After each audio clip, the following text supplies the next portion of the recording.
Hello and thank you for attending my PowerPoint presentation on Heng Imbibitor Lunae, the cooler version of Heng. He's the true Imbibitor form of Heng.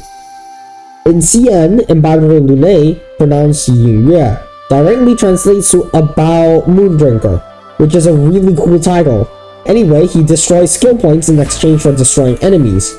He still feels really strong in 2.5 despite being released all the way back in 1.3.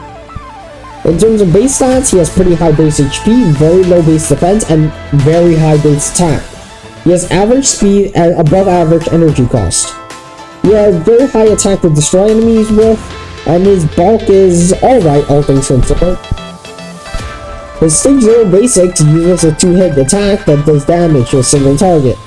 It's similar to most other basics, it generates 1 skill point and 20 energy.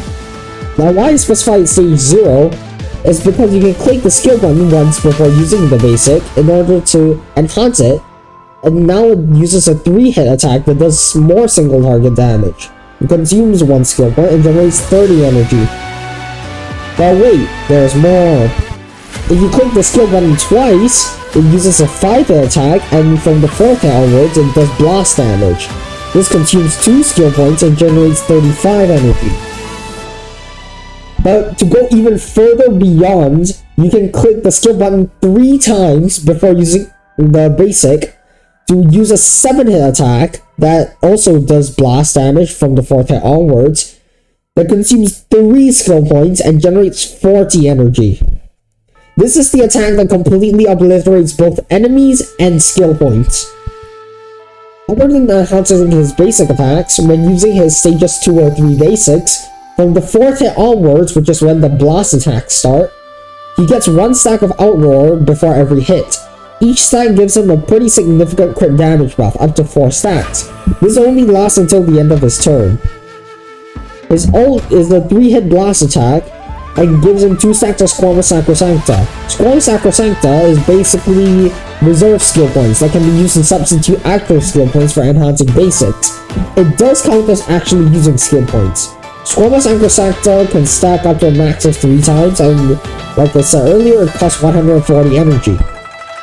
After each hit during an attack, he gains a stack of Righteous Heart, which increases its damage by a significant amount.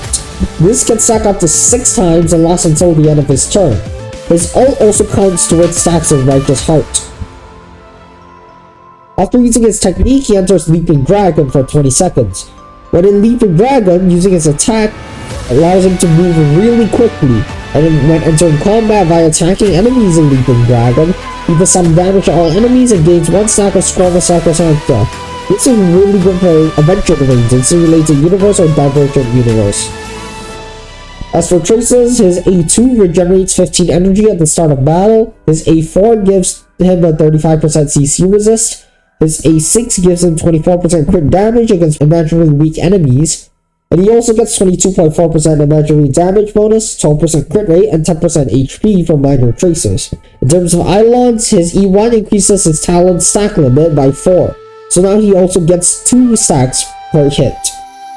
His E2 gives his ult 100% action advance, and also gives 1 more stack of Squama Sacrosancta. His E3 gives +2 place levels to his skill and +1 to his basic. His E4 extends his skill's crit damage buffs until the end of his next turn. His E5 gives +2 trace levels to his talents and ult, and as for E6, after all other allies use their ults, he gets a 20% imaginary res pump for the next stage 3 basic.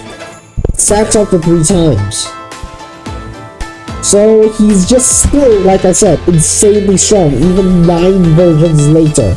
He's arguably the 2nd most buffed character by Sparkle's release, after maybe probably Tintra, and he has an insanely high damage ceiling. After all, 860% damage multipliers against 3 targets is absolutely insane. He's also really satisfying to watch.